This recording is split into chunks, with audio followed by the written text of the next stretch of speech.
لہٰذا مرکزی حکومت کا اٹارنی جنرل ملزم کی طرف سے کسی بھی عدالت میں پیش ہو سکتا ہے، لیکن عموماً ایسا نہیں ہوتا، کیونکہ یہ بات اٹارنی جنرل کے عہدے سے بھی فروتر ہے اور اخلاقی طور پر بھی ناپسندیدہ۔ 1961 یا 62 میں چودھری نذیر احمد صاحب مرکزی حکومت کے اٹارنی جنرل تھے۔ ان کا دفتر لاہور میں تھا۔ مغربی پاکستان ہائی کورٹ کے ایک جج لا سیکرٹری تھے۔ لائل پور اب فیصلہ آباد میں ٹیکسٹائل کی ایک بہت بڑی فیکٹری کی لیبر یونین کا ایک لیڈر قتل ہو گیا۔ شبہ فیکٹری کے مالک کے بیٹے پر کیا گیا۔ اسے حراست میں لے کر مقدمہ چلایا۔ مجسٹریٹ نے سرسری سماعت کے بعد فرد جرم عائد کر کے مقدمہ سیشن سپرد کر دیا۔ ایڈیشنل سیشن جج کی عدالت میں مقدمہ پیش ہوا۔ چودھری نذیر احمد کا شمار فوجداری کے مشہور وکلاء میں ہوتا تھا۔ ملزم کے والد جو پاکستان کے ایک مشہور دولت مند صنعتکار تھے، کوئی خطرہ مول لینے کو تیار نہ تھے، لہٰذا انہوں نے سیشن عدالت ہی کی سطح پر چودھری صاحب کو اپنے بیٹے کی پیروی کے لیے مقرر کیا۔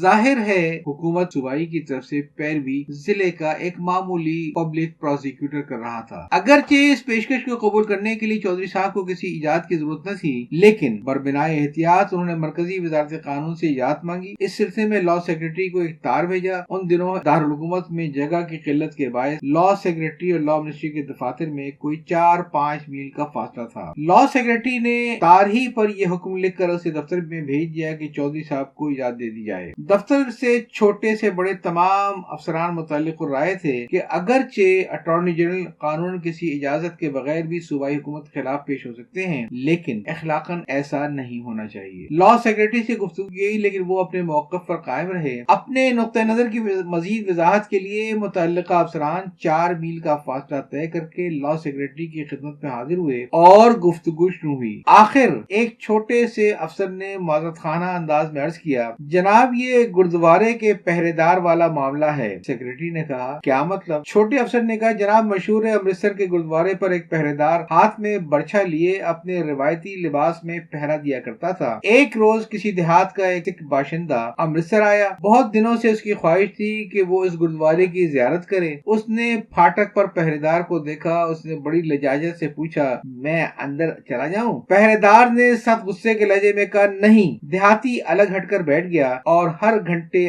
آدھ گھنٹے کے بعد یہی مکالمہ دہرایا جاتا رہا، میں اندر چلا جاؤں؟ نہیں۔ دیہاتی یہ بھی دیکھ رہا تھا کہ اس درمیان میں سینکڑوں آدمی اندر گئے تھے اور باہر آئے تھے۔ آخر شام ہو گئی اور دیہاتی کے آخری بس جانے کا وقت قریب آیا۔ وہ پھر پہرے دار کے پاس گیا اور کہا کہ میں اندر چلا جاؤں؟ پہرے دار نے پھر ڈانٹ کر کہا، نہیں۔ دیہاتی سکھ نے سوچا کہ اب معاملے کو یکسو ہو جانا چاہیے، چنانچہ اس نے قدرے سخت لہجے میں کہا کہ میرے سامنے ہزاروں آدمی اندر گئے، تم نے کسی کو نہ روکا، صرف مجھے تم کیوں روک رہے ہو؟ پہرے دار نے کہا، کیا ان میں سے کسی نے مجھ سے پوچھا تھا؟ تم نے مجھ سے پوچھا تھا تو میں نے اپنا اختیار استعمال کیا، خود جانا چاہتے ہو تو چلے جاؤ۔ چھوٹے آفیسر نے یہ واقعہ سنا کر لا سیکرٹری سے کہا، اب جبکہ چودھری صاحب نے ہم سے پوچھ ہی لیا ہے تو ہم بھی اپنا اختیار استعمال کریں، کیونکہ صاف ظاہر ہے کہ چودھری صاحب ہمارے کاندھوں پر رکھ کر بندوق چلا رہے ہیں، ورنہ قانون کا علم انہیں بھی ہے۔ درمیانی افسروں نے بھی تائید کی، لیکن سیکرٹری صاحب نے اس مسئلہ سنجی کو پسند نہ کیا، اپنے فیصلے پر قائم رہے۔ غرض چودھری صاحب کو بذریعہ تار اجازت دے دی گئی۔ یہ خبر جو ہی عام ہوئی، ملک کے تمام اخبارات اور مدبرین چیخ اٹھے،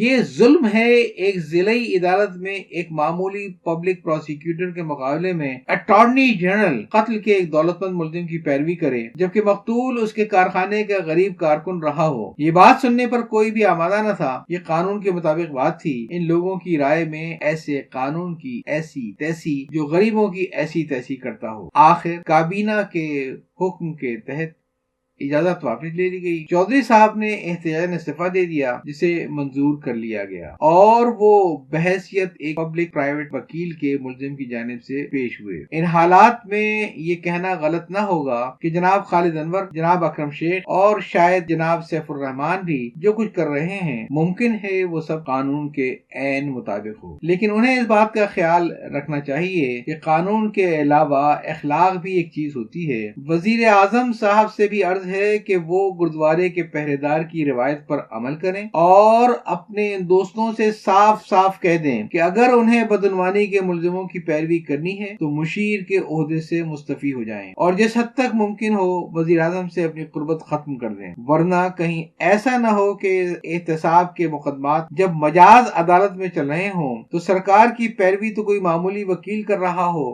اور ملزم کا دفاع آپ کا کوئی وزیر یا مشیر کر رہا ہو۔ یہ وہی صورتحال ہوگی کہ مہابھارت میں ایک صاحب خود تو پانڈو کی طرف سے تھے لیکن ان کی فوج کورو کی طرف سے تھی۔ اس زمانے میں ایسی باتیں چل جاتی تھیں مگر اب نہیں چلیں گی جناب صاحب۔ تو یہ تو تھا کالم شاہ ملک فاروقی صاحب کا، گردوارے کے پہرے دار ہی کی پیروی کیجیے۔ میں اس میں صرف اتنا اضافہ کرنا چاہوں گا کہ فاروقی صاحب نے جو ذکر کیا ہے ایک معمولی سے آفیسر کا، ایک چھوٹے سے، میں آخر میں ایک بات کا ذکر ضرور کروں گا کہ فاروقی صاحب نے اس میں لا منسٹری کے ایک چھوٹے سے آفیسر کا ذکر کیا ہے جس نے ایک مسئلے پر رائے دیتے ہوئے گردوارے کے پہرے دار کی مثال دی تھی اور جس کی اس کے درمیانے افسروں نے تائید بھی کی، لیکن سیکرٹری صاحب نے اسے پسند نہیں کیا اور اپنے فیصلے پر قائم رہے۔ زیادہ امکان یہ ہے کہ وہ چھوٹے افسر فاروقی صاحب خود ہی تھے، کیونکہ اس زمانے میں وہ لا منسٹری میں تھے اور اس قسم کے معاملات کو وہی دیکھا کرتے تھے۔ یاد چاہتا ہوں۔ اللہ حافظ۔